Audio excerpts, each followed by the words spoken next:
Okay, so good morning, everybody, for those that they are in Europe and Africa. And today we have the European Journal of Neuroscience webinar, a virtual workshop on publishing that is organized by the Mediterranean Neuroscience Society. And European Journal of Neuroscience is the official journal of FENS and is from Wiley. And we have the honor to have as our speaker Professor Bernard Balleine, who is a section editor at the European Journal of Neuroscience.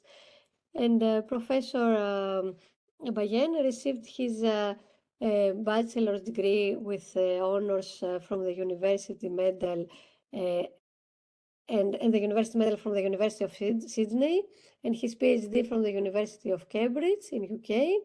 And then he was elected as a research fellowship at Jesus College, Cambridge, and spent 3 years as a postdoctoral researcher at the Department of Experimental Psychology at Cambridge University.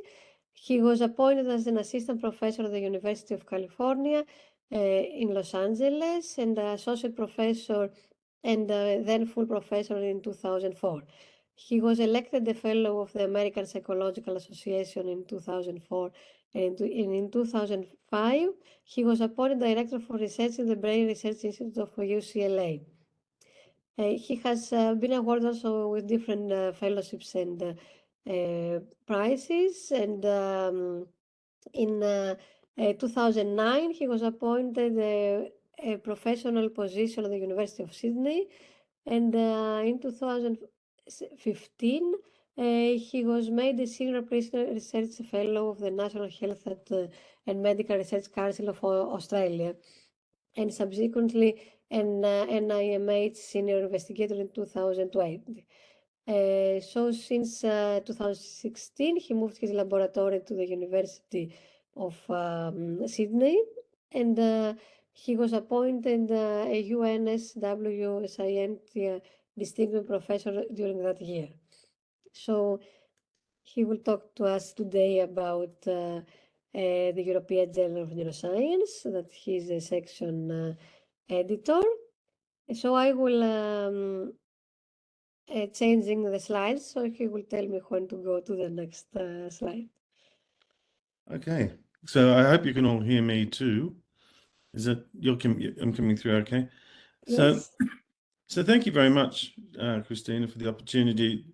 I'd hoped to do this at the Mediterranean Neuroscience Society meeting, but there were some scheduling issues. So we thought this would be a good way of giving people exposure to what the European Journal of Neuroscience does and what its mission is.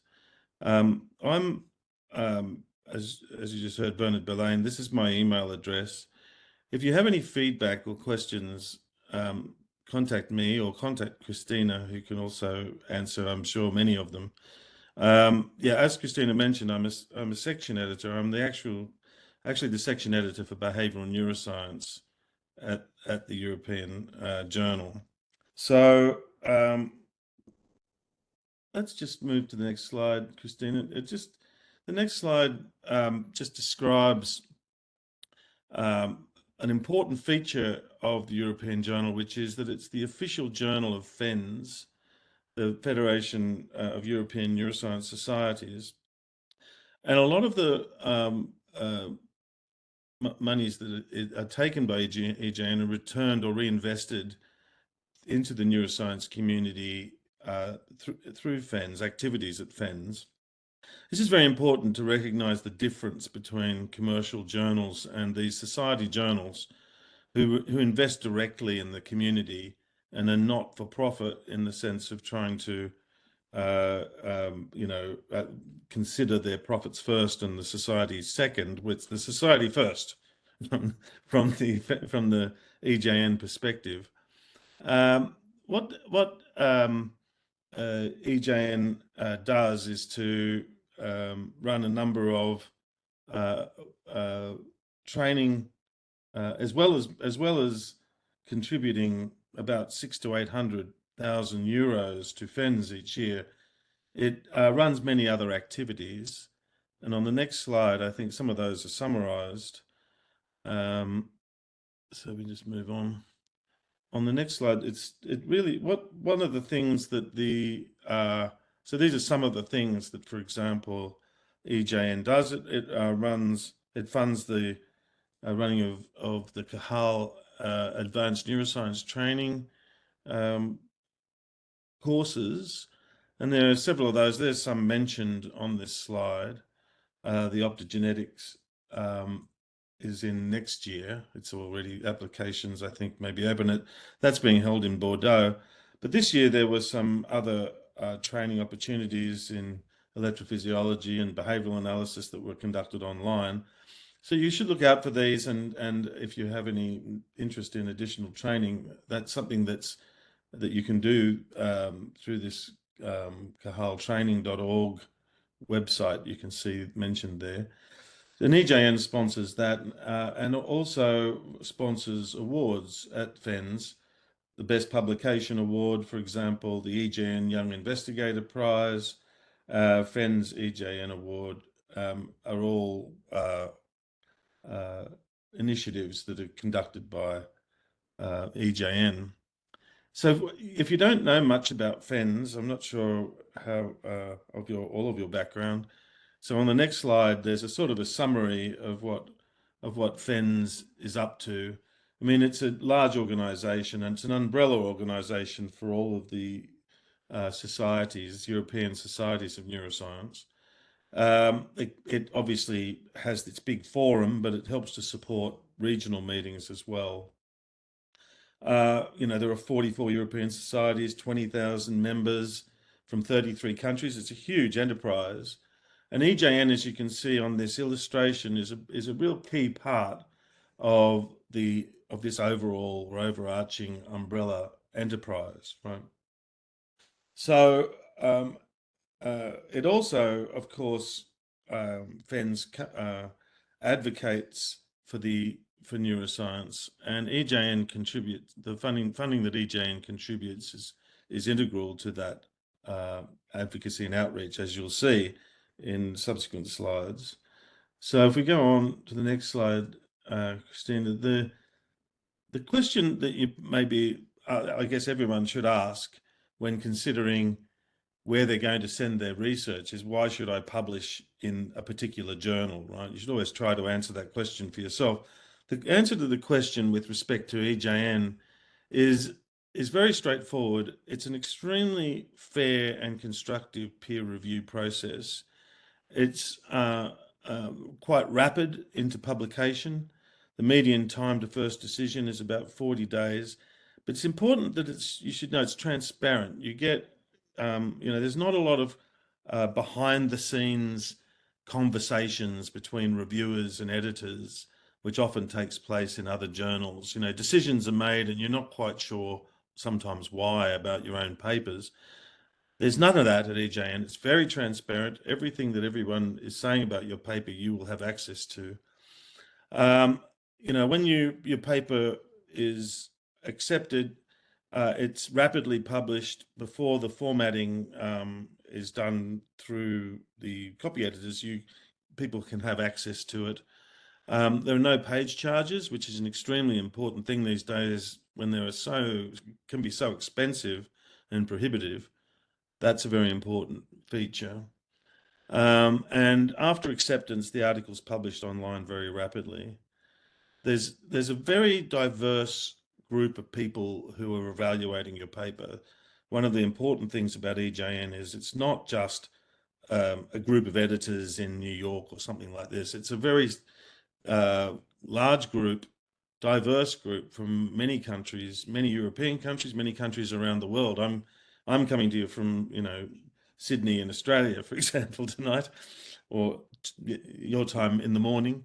And so, we are, cover the world really. And so your papers are being read by people who have a diverse background. It's not just a single scientific group or vision.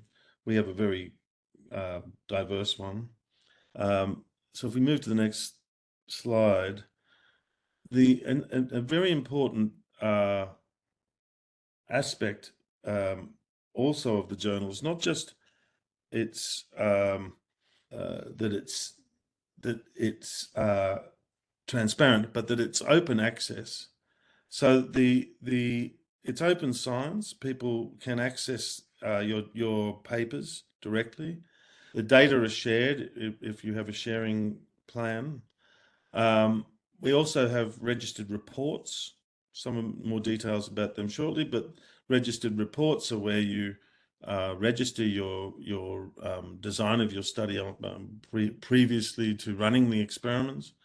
That's also evaluated. They're evaluated in anticipation of you running the experiments by a specific group of editors. We have preprint services, of course, and but there's a great deal of visibility. So EJN papers, as it's pointed out here, are viewed over 1.2 million times a year. I mean, they're very, very well viewed and cited, and so your paper will go out into the community, and it will get visibility when published in EJN. Just next slide, please, Christina. So, and one of the really interesting features, and something that I think can't be emphasized enough, is that's emphasized here by the editor-in-chief. This is the editor-in-chief of the journal, John Fox. So as he says here, and this is something he emphasizes continually to all of us, that we see our job as helping the community develop the very best possible paper they can to report the good, solid science they're doing. In other words, really, the point here is that the journal isn't interested just in high impact. It's interested in good science. And so if your paper is reporting good science, it'll be published. It doesn't have to be something that a group of editors think is going to be of interest and is going to get a lot of citations or a lot of eyes on it to help sell the journal. It's really about the science first, which is a very important feature about EJN. So I think if you send your paper to EJN, it's in very, very good hands. And you can see that it's very popular. If you just go on to the next slide, Christina, there's a lot of feedback. So if you just put all these up, these are examples of feedback that have actually been sent to the journal from people who have published there. You can see there's really very positive, as Randy McIntosh, we've had similarly good experiences with EJN. It's vital for scientists to get good work out there for consumption. There's thanks to the patients for the input and participation. Great editorial handling, says Tristan. It goes on. There's a lot of positive kudos to European Journal of Neuroscience for continually being leaders. There's very happy to publish our work. Review was professional, thoughtful, fair, quick, made public. These are important aspects of that we take seriously, the feedback we get from people who publish with us. So positive and negative when that occurs, and it modifies our practices. But we get a lot of good feedback, so it's worth noting that. So if we go on to the next slide, there's more about the review process.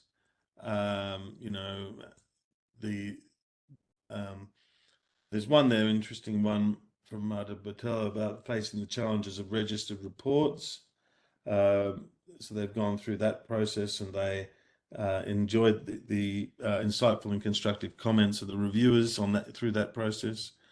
So, again and again, one can only recommend this journal because of the pertinence of the review process, on target, useful, and constructive.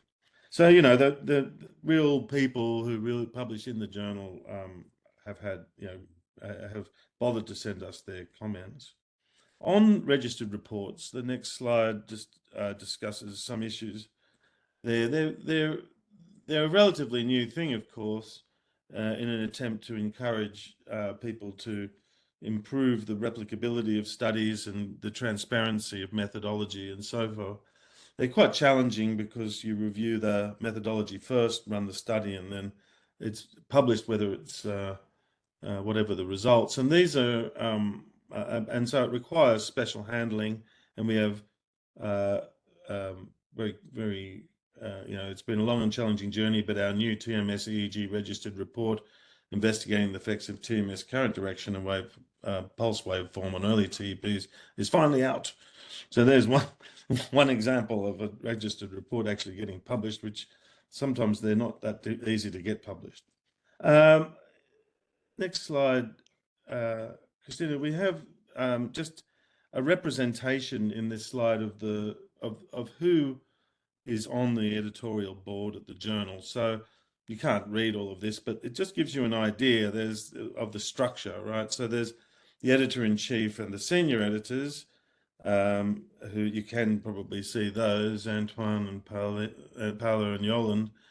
And then we have 32 section editors. Actually, there's more than that now because we've had some new additions, which I'll introduce to you shortly. There's three specific editors for the registered reports, and at present we have, and I think again we have more than this now, but there are 87 listed reviewing editors who are take control of papers of the review process. So there's a big team, and they're all volunteers, and they're all academic scientists.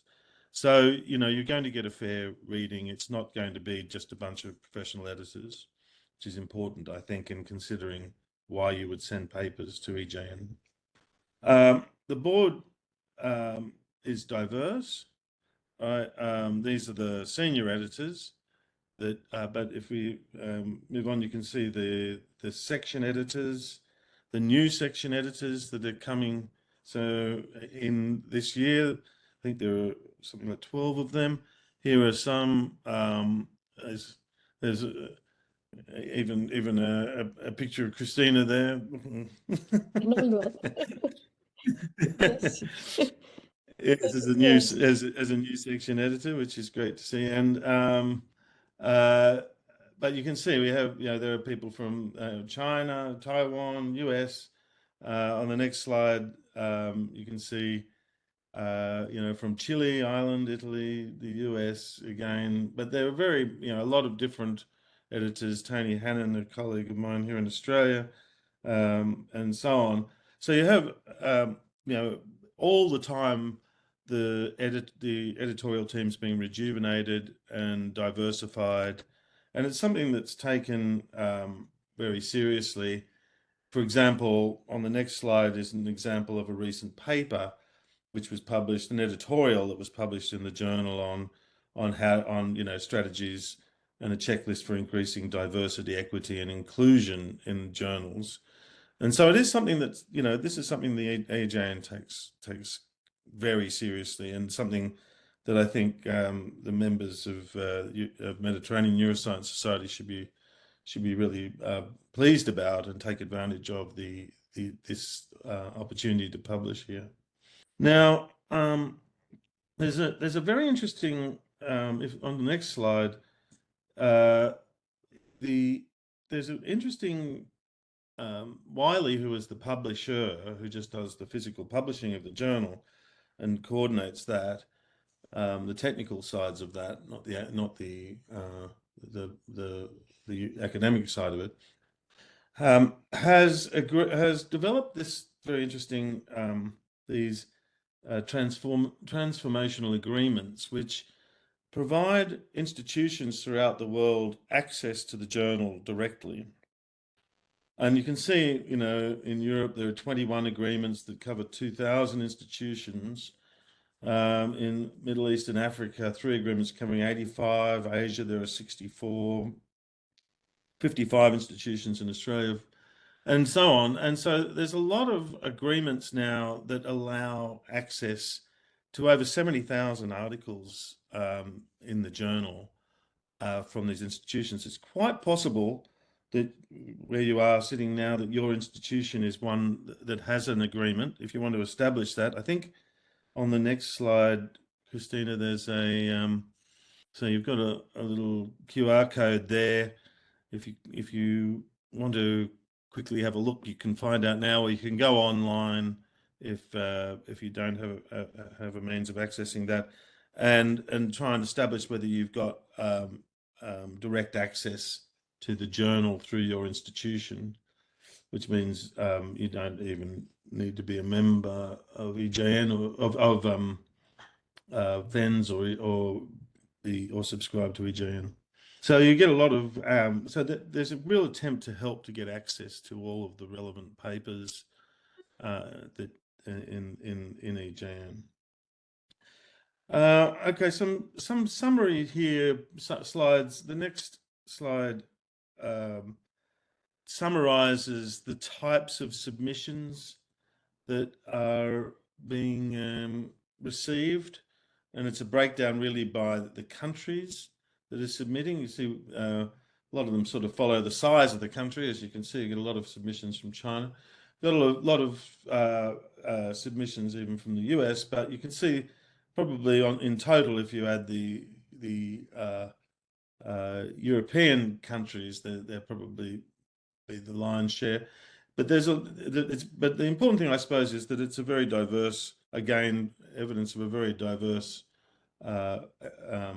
uptake of the journal across the world. So if people are willing to submit papers from these countries, they're willing to read these journals in this journal in those countries. So that's an important factor to recall in, when people trust their paper to a journal, it means they are following the content.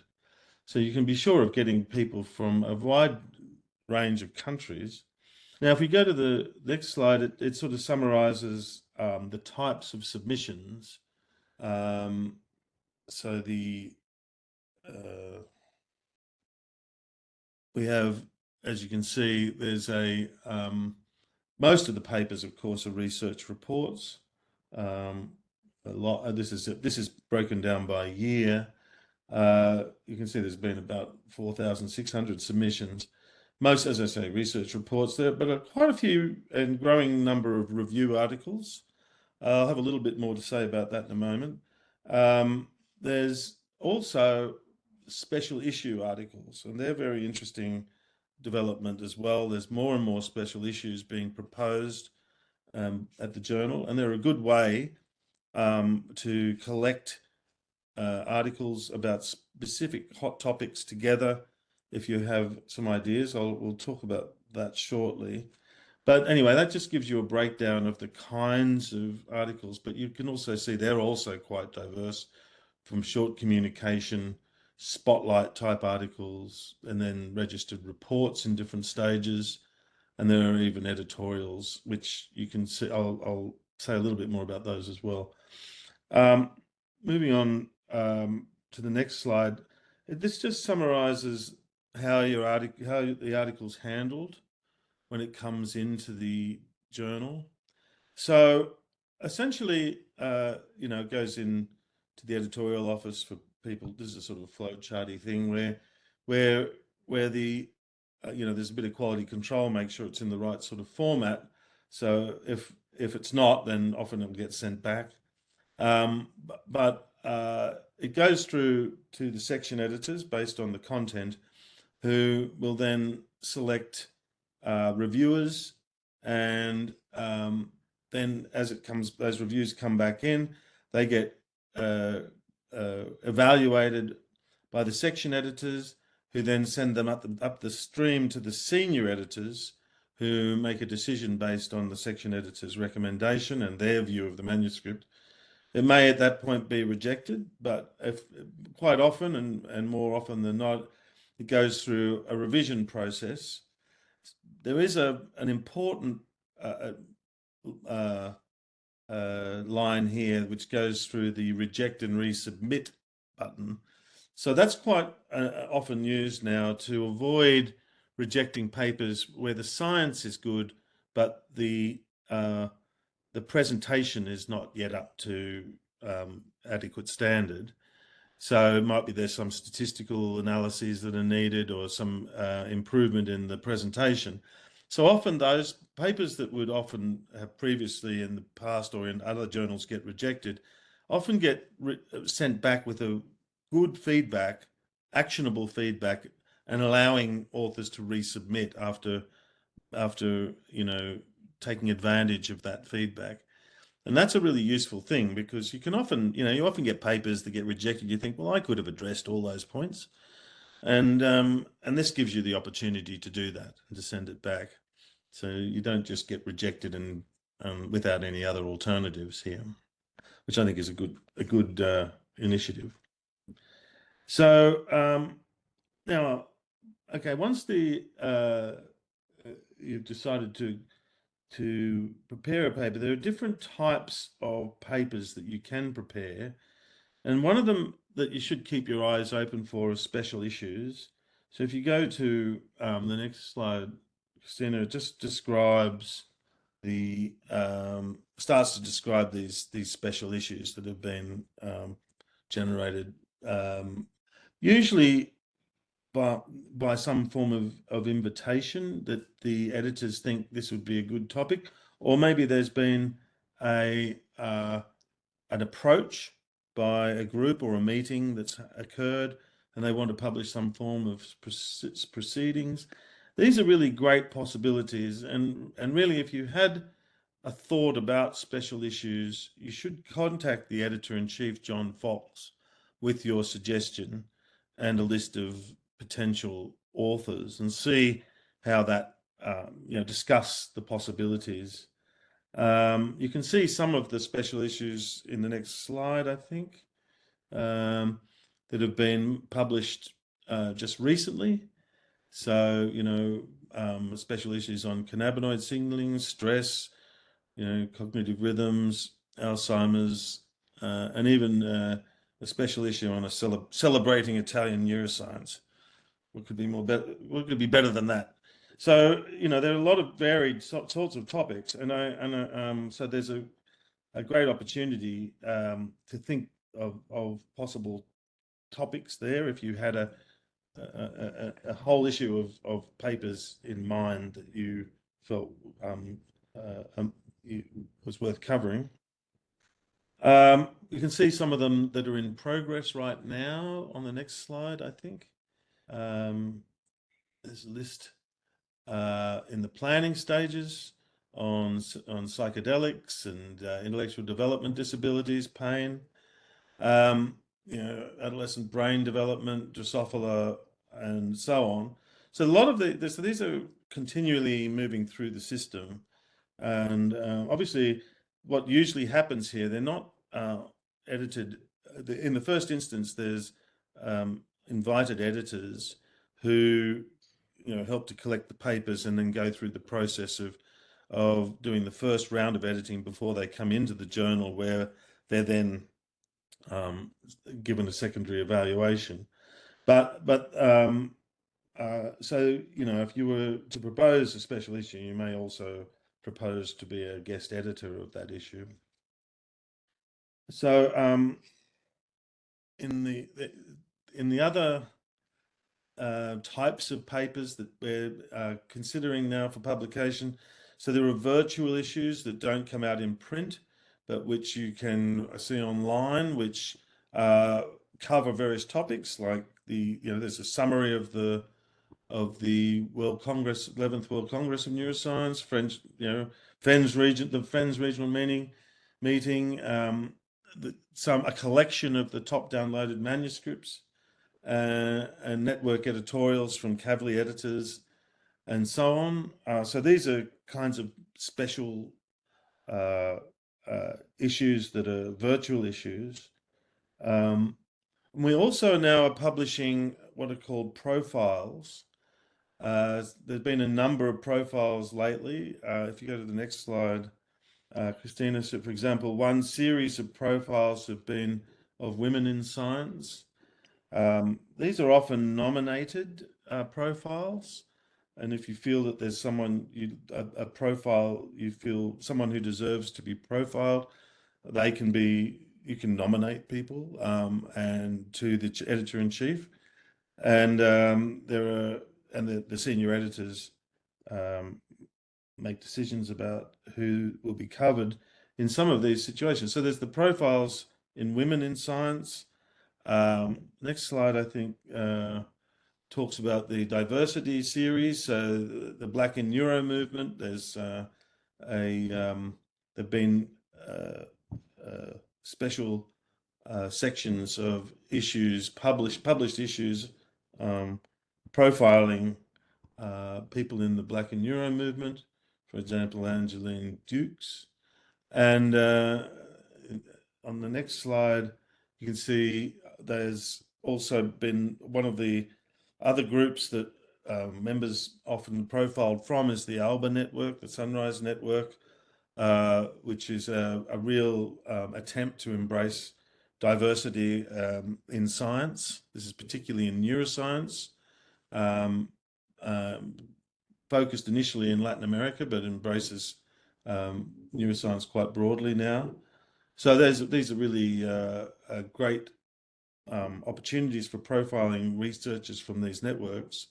And a new initiative just started is on the next slide, an initiative to profile what are called trailblazers in neuroscience. Again, these are just short format reviews, just describing research by individual researchers, often junior researchers who are developing their profile. There are some upcoming profiles mentioned there. There's some examples here.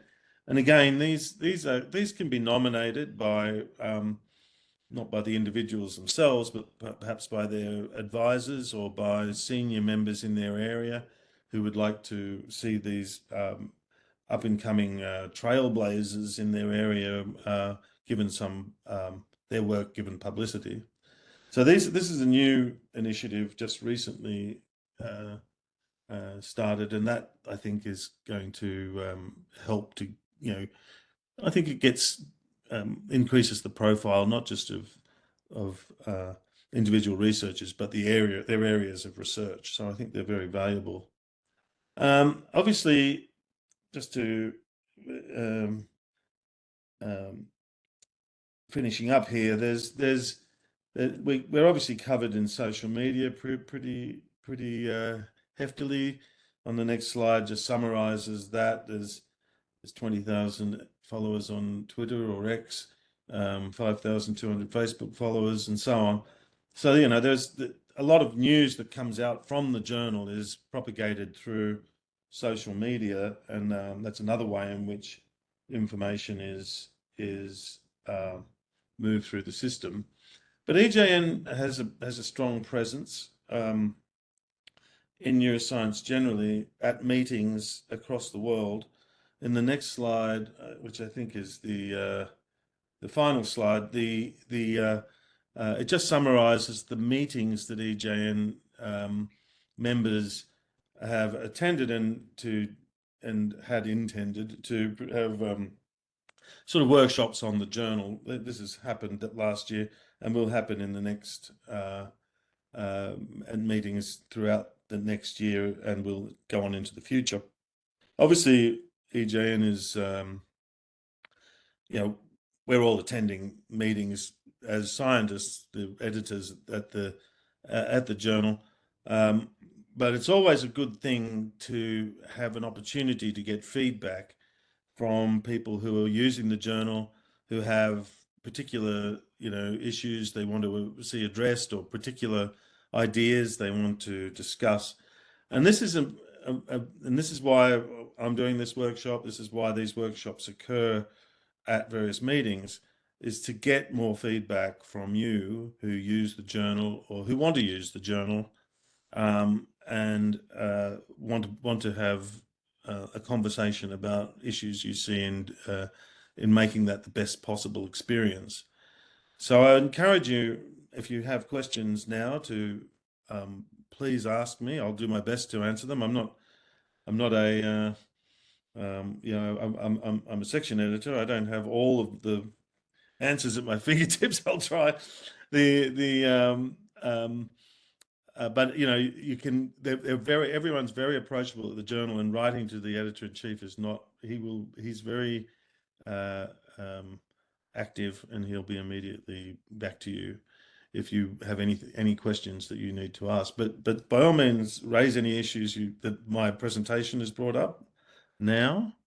And thank you very much for attending and for your interest in EJN and in publishing in EJN. So thank you very much. Thank you so much. That was very interesting. Okay. I don't know, is there any questions from the audience? You can also write it if you want in the chat, or you can Yes, open there's the chat. I can see the chat at least. And yes, no, someone wrote before about the audio, but the audio was fine. Had a problem. yes. Now, if you want me to go over anything else again, yes, Hanani. Yes, please. I have a question about the nature of the training that you mentioned earlier in your presentation. I mean, Yes. is it will be remotely or in place?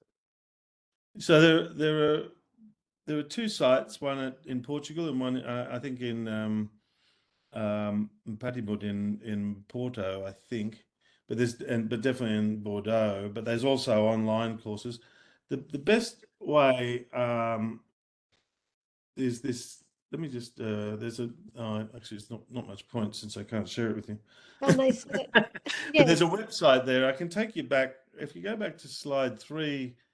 at FENS website. I can do it if you want. Yes, you can just see it's on the.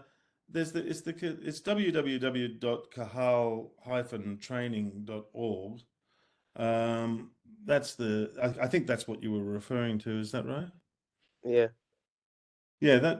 So the I think I can describe to you what's there. Anyway, there's a website there which has information about courses that are going on. There are So, about there are probably is this one right? 3 a year or so, 3 or 4 a year, and they go for 3 weeks or so. They can be pretty detailed courses. Anyway, it's hands-on neuroscience training courses, so they'd be very valuable if you have you really want to get involved in. This one. So there's this optogenetics, chemogenetics, and biosensors course at Bordeaux in April, for example. So they are And in person. Yes, they're all in person. yes, there's another one in Bordeaux on single cell profiling analysis, and there will be an online course. It looks. Oh no, that's already been. I beg your pardon. That was just Yes. finished. Okay. But there'll be other courses during the year. Anyway, if you go to that website, you can keep up with what is being offered there. And Okay. Thank you. Okay. okay. Thank you very much. As here the 2024. Yes, it's. But it seems that these are all in person in Portugal and France. Yes, good. Yes, yes. Okay. Yes. Okay. Yeah, so everything's moved back into in person, which is good. Yeah. Yes, Okay. that's right. Thank you. Thank you. But I was also last week. I was at a FENS school, winter school, in Austria, and they were participants from all over the world. It was not only Europe. We had one from Japan, one from Brazil. So you can apply if you want. Anyone else? Any questions?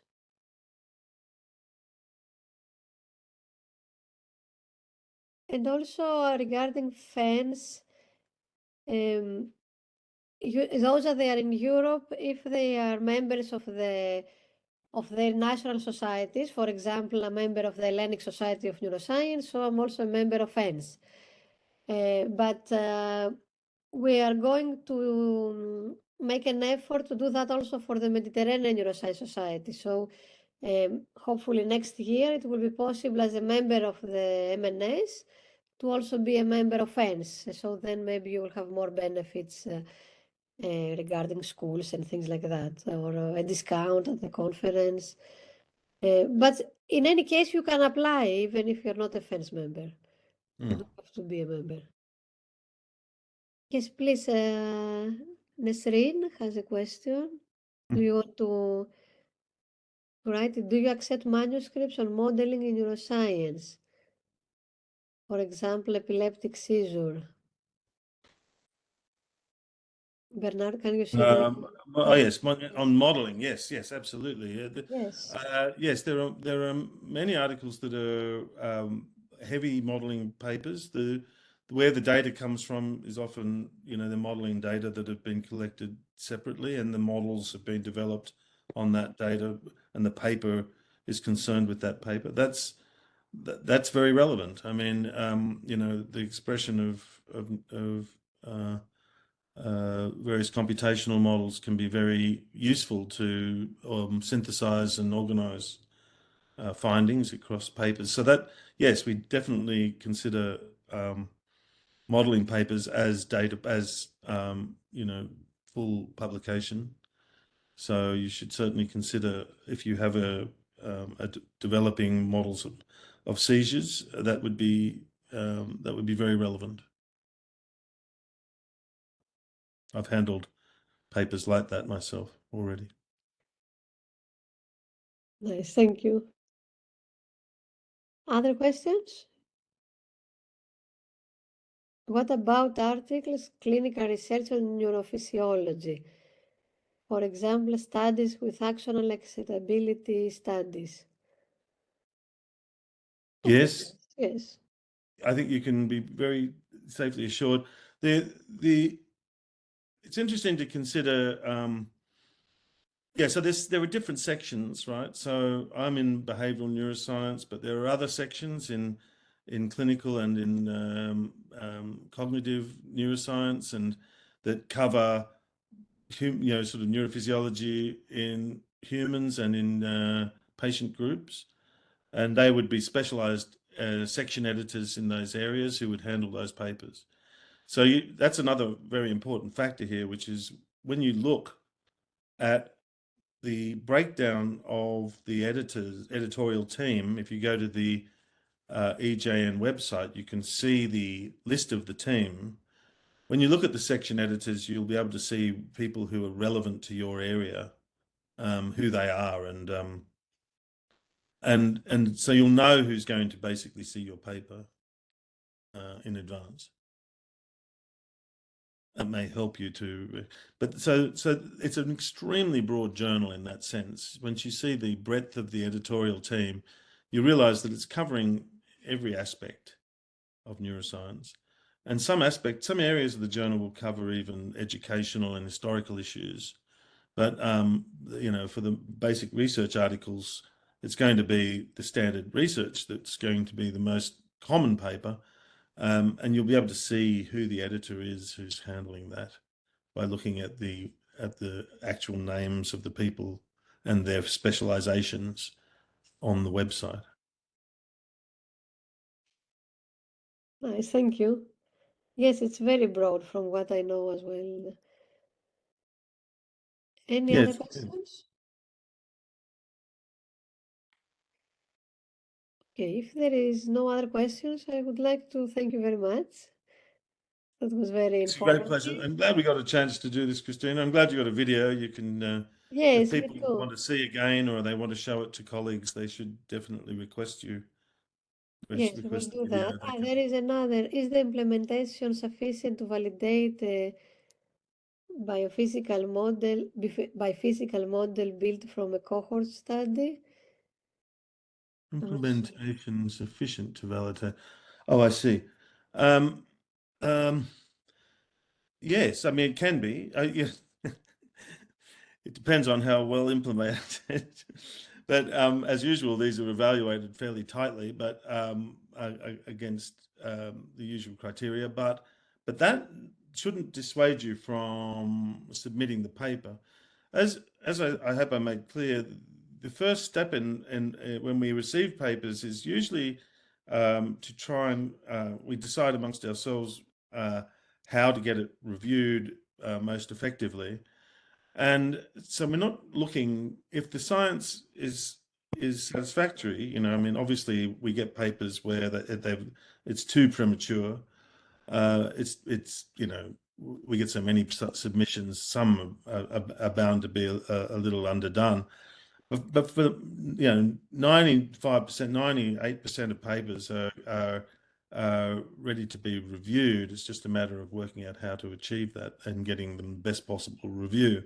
So and get good feedback for you as the authors. So yes, there's nothing off the table.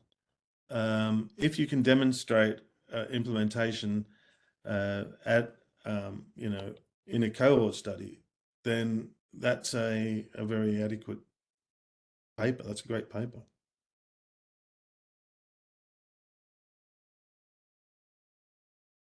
Okay, great. Yes, so we'll post it also on the Mediterranean Neuroscience Society website. So if someone wants to see it again, it will be possible. Probably we'll do That's that okay. next That's week, yeah. not immediately. Mm. But I think, yes, it was great and it's very good that we did it. And I hope we'll have more opportunities in the future to interact with EJN and FENS and SFN and all other relevant societies and organizations. So thank you, Bernard, very much No, it's a great for pleasure. staying so Anyway, late in send Australia. your papers to us. We will Yes, publish them. yes, Let's make please. it good science.